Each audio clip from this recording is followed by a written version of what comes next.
வணக்கம் நண்பர்களே, இது VDL Vlogs. கதை கேட்கலாம் வாங்க. முல்லைக்கு தேர் கொடுத்த வீர யுக நாயகன் வேள்பாரியின் கதையை கேட்க வந்த உங்க எல்லாரையும் பாரியின் பரம்பு மலைக்கும் பாண்டியர்களின் தேசமான மதுரைக்கும் கூட்டிட்டு போறதுல எனக்கு ரொம்பவே மகிழ்ச்சி. நம்ம கதை கேட்கறதுக்கு முன்னால நம்ம சேனலுக்கு சப்போர்ட் பண்ண அனைத்து நல்ல உள்ளங்களுக்கும் நன்றி. தொடர்ந்து சப்போர்ட் பண்ணுங்க. வாங்க கதை கேட்கலாம்.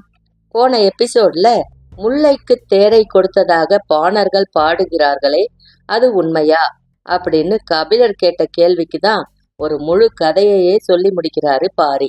எல்லாரும் வேண்டத போலத்தான் பாரியும் வியப்பு நீங்காம இருந்தான்.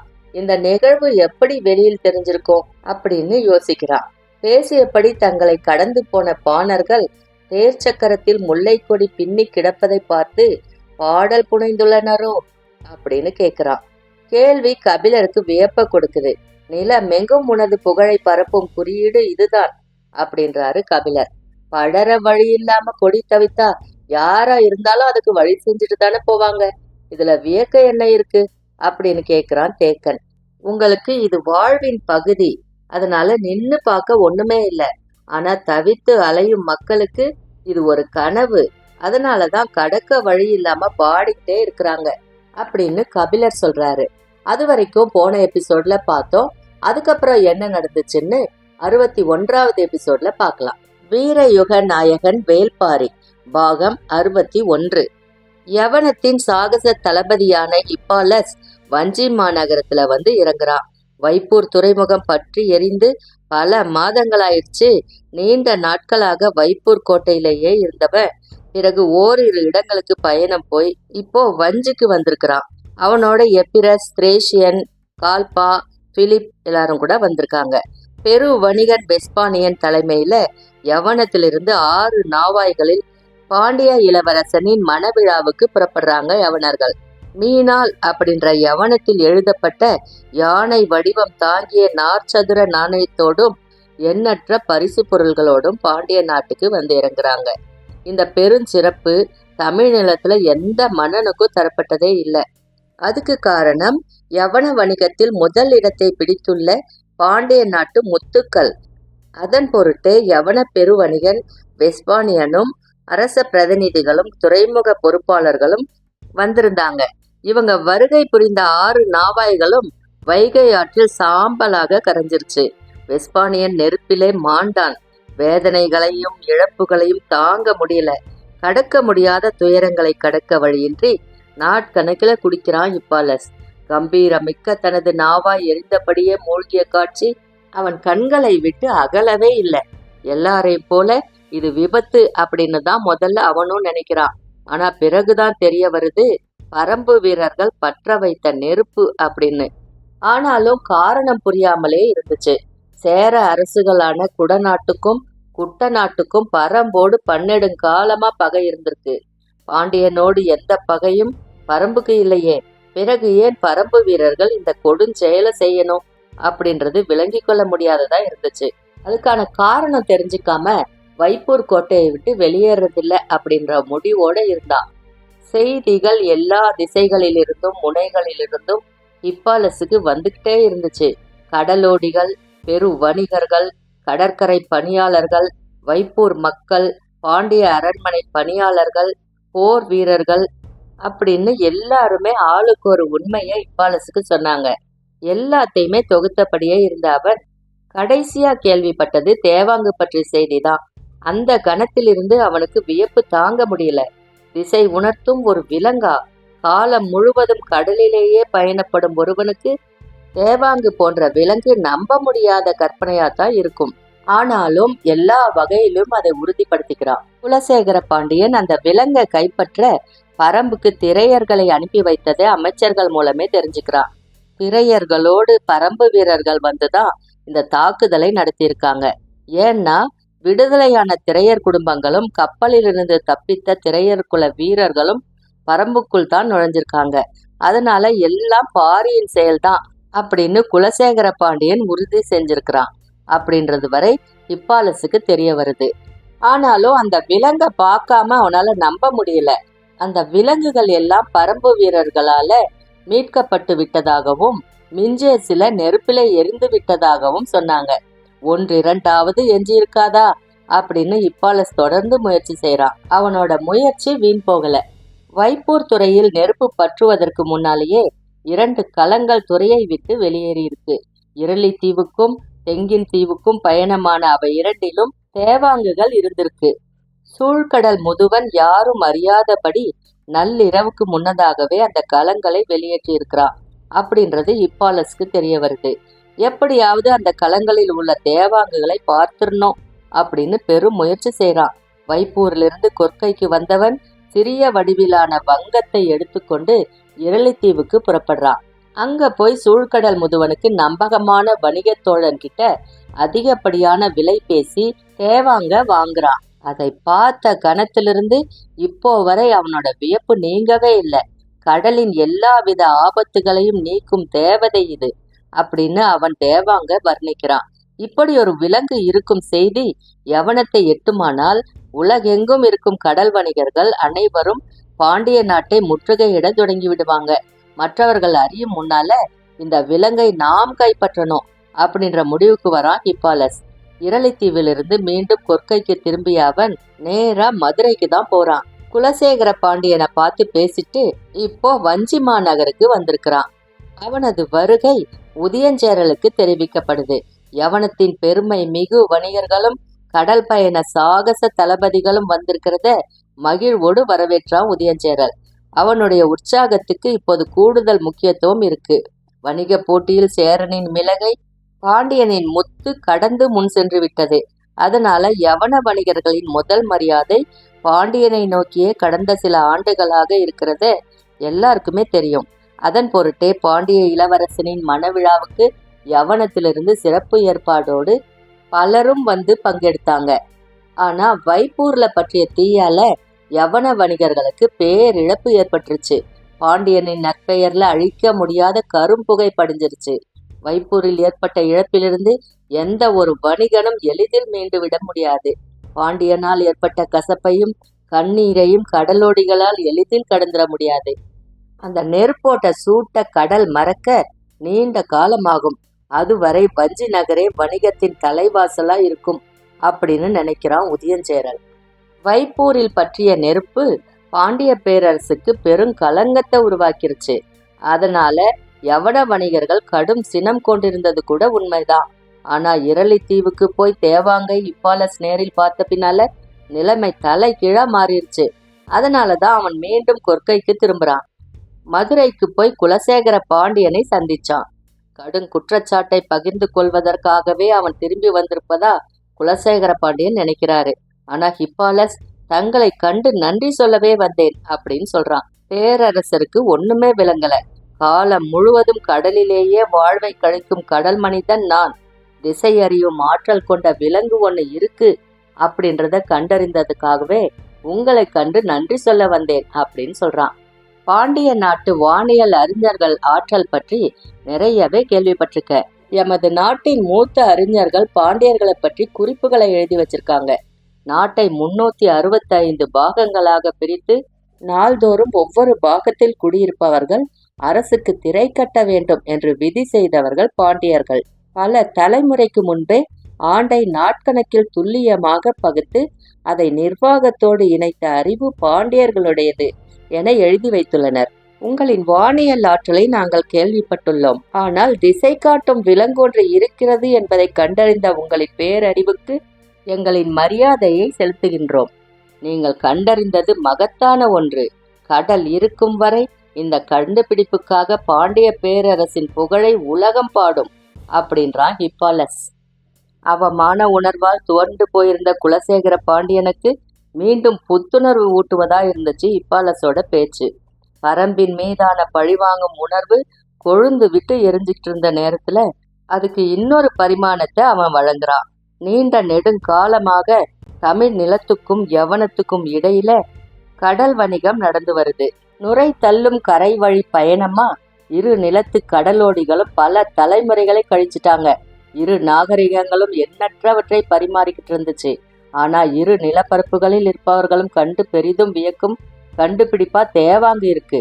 சாகச தளபதி அப்படின்னு உலகமெல்லாம் பெயர் பெற்ற இப்பாலஸ் தனது மிக பெரிய நாவாய் எரிந்த துயரை கடந்து கண்டறியப்பட்ட தேவாங்குக்காக தன்னை வணங்கி நிற்கிறான் அப்படின்னா அது எளிதான ஒண்ணே இல்லை.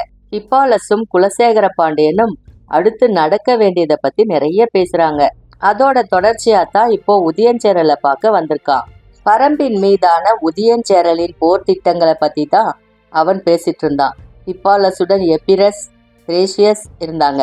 குடநாட்டு அமைச்சன் கோலூர் சாத்தன் கொல்லிக்காட்டு விதையை பெற்று தருவதாக கூறி பரம்புக்கு சென்று பாரியிடம் வணிகம் பேசியதையும் அதன் பொருட்டு கை துண்டிக்கப்பட்டதையும் கூறிய அவர்கள் குடநாட்டினர் இப்போது உதயஞ்சேரலோடு இணைந்து பரம்புக்கு எதிராக செய்யும் முயற்சியும் பகிர்ந்துக்கிறாங்க.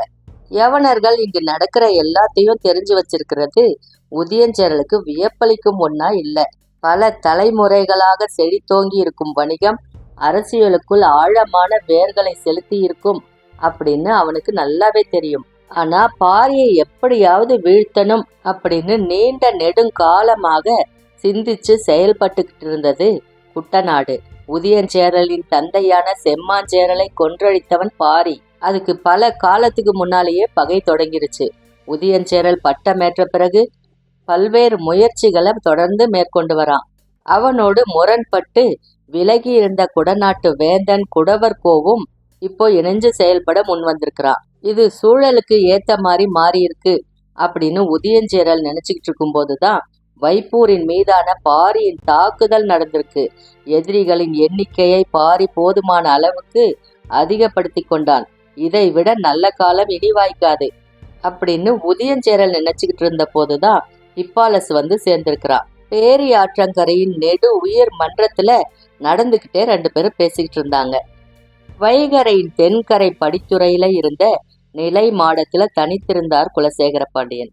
பொழுது கவிய காத்திருக்கு ஆற்றங்கரை எங்கும் கூடு திரும்பும் பறவைகளின் கீச்சொலி கேட்டுக்கிட்டு இருந்தது. வைகை சீற்றமில்லாம ஓடிட்டு இருந்துச்சு. ஆனா குலசேகர பாண்டியனின் எண்ண ஓட்டம் அப்படி இல்லை. அது கட்டு கடங்காமலே இருந்துச்சு. நீண்ட நெடும் அரசியல் அனுபவம் அவருடைய எண்ணங்களை வழிநடத்த முடியாம திணறுது.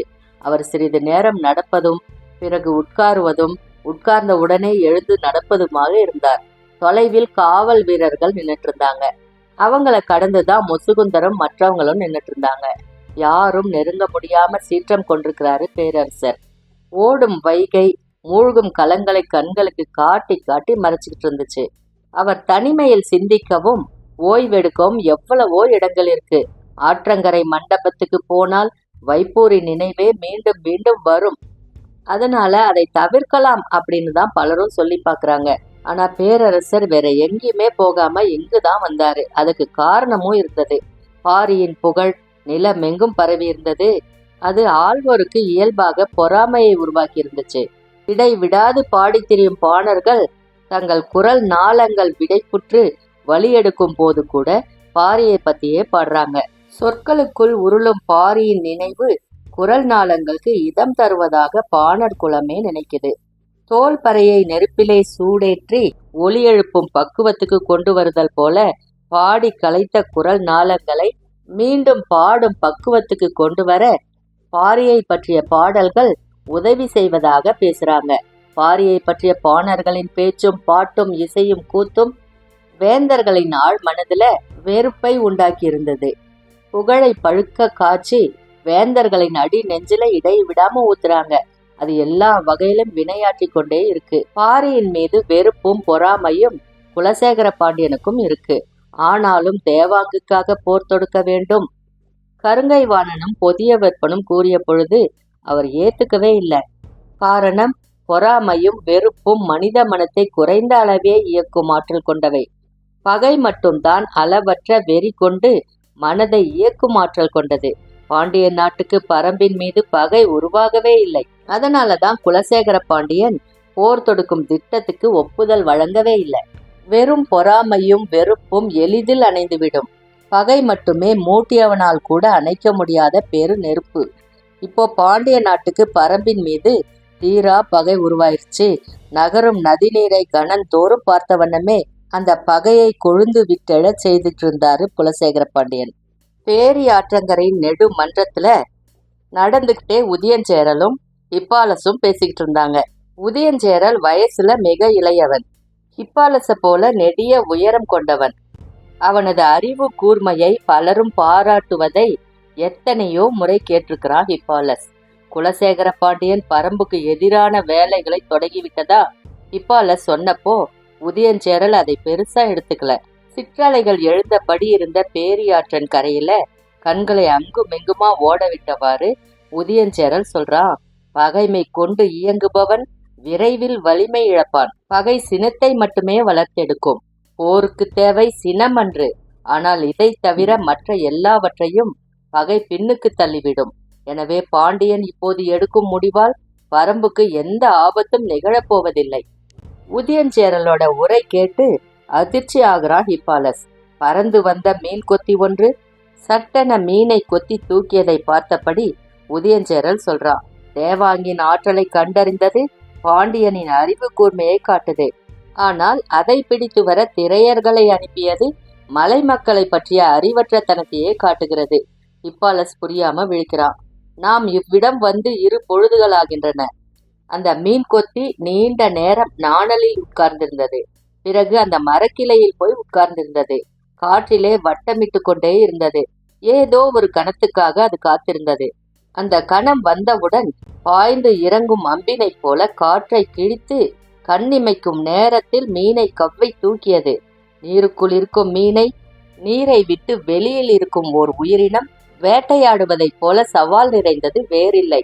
நீரின் மேல் பரப்பில் நீந்திக் கொண்டிருக்கும் மீன் கொத்தியின் அலகை தாண்டி ஆழத்துக்கு போகும் முன் காற்றை கிழித்து கீழிறங்கி வர வேண்டும். அப்படியென்றால் எவ்வளவு துல்லியமான கணிப்பு தேவை! பார்வையின் கூர்மை, சிறகு அசைக்கும் வேகம், கொத்தி தூக்கும் அலகின் துடிப்பு எல்லாம் ஒருங்கிணைய வேண்டும். ஆனால் எந்த காத்திருப்பும் ஆயத்தமும் இல்லாமல் கடகடவென காட்டுக்குள் இறங்க முடிவெடுத்தான் பாண்டியன். அவனது அறியாமை எல்லையற்றது அப்படின்னு உதயஞ்சேரல் சொல்றான். வயதில் மிக மூத்தவரான பேரரசர் குலசேகர பாண்டியனின் அரசியல் நடவடிக்கையை சொற்களால் இடித்து தள்ளுறான் உதயஞ்சேரல். ஹிப்பாலஸுக்கு என்ன சொல்றதுன்னே தெரியல. பரம்பின் மீது போர் தொடுப்பது என நான் முடிவெடுத்து 10 ஆண்டுகளுக்கு மேலாகிவிட்டது. ஆனால் இன்னும் நாணலின் மீது உட்கார்ந்தும் கொப்பில் அமர்ந்தும் காற்றில் பறந்தபடியும் தான் இருக்கிறேன். நீரை நோக்கி பாயும் நேரம் இன்னும் கைகூடவில்லை அப்படின்னு சொல்லும்போது அவனோட கண்கள் சிவந்திருந்துச்சு. முறுக்கேறிய கைகளின் ஆவேசத்தை அவனால் கட்டுப்படுத்த முடிஞ்சிருந்தது. அந்த கணம் வரை நான் காத்திருப்பேன். சீவப்பட்ட என் தந்தையின் தலைக்கு ஈடாக பாரியின் தலையை மண்ணில் சரிப்பேன். சொற்களில் இருந்த உறுதி ஹிப்பாலஸையே உலுக்கிருச்சு. குடநாடும் நீங்களும் பரம்புக்கு எதிராக போர் புரிய ஒருங்கிணைந்த திட்டத்தை உருவாக்கியுள்ளதாக அறிகிறேன். அதே போல பாண்டியருடனும் இணைந்து இந்த திட்டத்தை முன்னெடுக்கலாம் அல்லவா? அதற்கான தேவையும் இல்லை. அதனால் எந்த பலனும் நேரப்போவதில்லை. ஏன்? எங்களை விட 3 மடங்கு பெரும் படை பாண்டியர்களிடம் இருக்கும் என்று கருதுகிறேன். ஆனால் பாண்டிய நாட்டின் நிலவியல் அமைப்பு, பச்சைமலை தொடரின் தன்மை இவற்றை கொண்டு பார்த்தால் கீழ்த்திசையிலிருந்து பரம்பை எதுவும் செய்துவிட முடியாது. காரமலையை அவர்களால் தாண்டவே முடியாது. மேலேறும் பாண்டியர் படையை அழித்தொழிக்க பாரிக்கு அதிக பொழுது தேவைப்படாது. பேரரசின் படையை அவ்வளவு எளிதில் அழித்துவிட முடியும் என்றா சொல்கிறீர்கள்? பரம்பின் ஆற்றல் என்னவென்று 10ல் 1 பங்கு கூட பாண்டியர்களால் உணர முடியாது.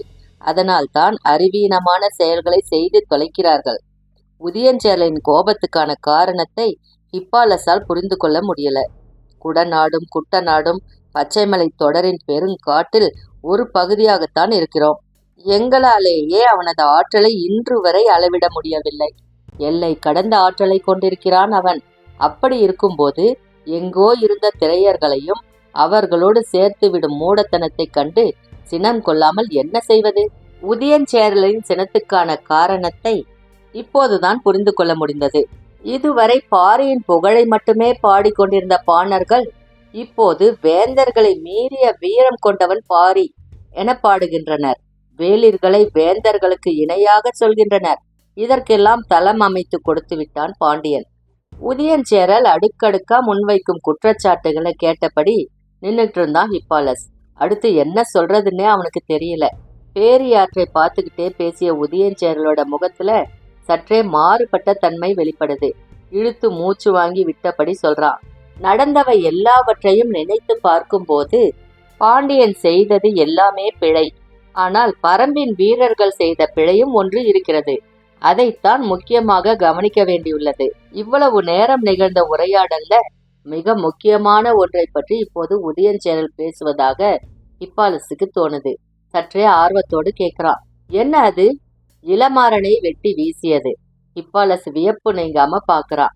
மையூர் கிழாரின் மகன் இளமாறனின் தலையை வெட்டி வீழ்த்தியதன் மூலம் வெங்கல் நாட்டின் பகையை தேடிக்கொண்டனர். எந்த காரணம் கொண்டும் பரம்புக்கு தீங்கு செய்ய மாட்டோம் என்று உறுதி பூண்ட குலம் அது. ஆனால் இன்று வெங்கல் நாட்டு தலைவர் மையூர் கிழார் தன் மகனின் சாவுக்கு பழி தீர்க்க சூளுரைத்துள்ளார். வெங்கல் நாட்டின் பல ஊர்கள் பச்சைமலை தொடரில் உள்ளடங்கியுள்ளன. பரம்பின் ஊர்கள் பலவற்றோடு அந்த மக்களுக்கு நல்ல உறவு உள்ளது. இது எங்களுக்கு கூட கிடைக்காத வாய்ப்பு.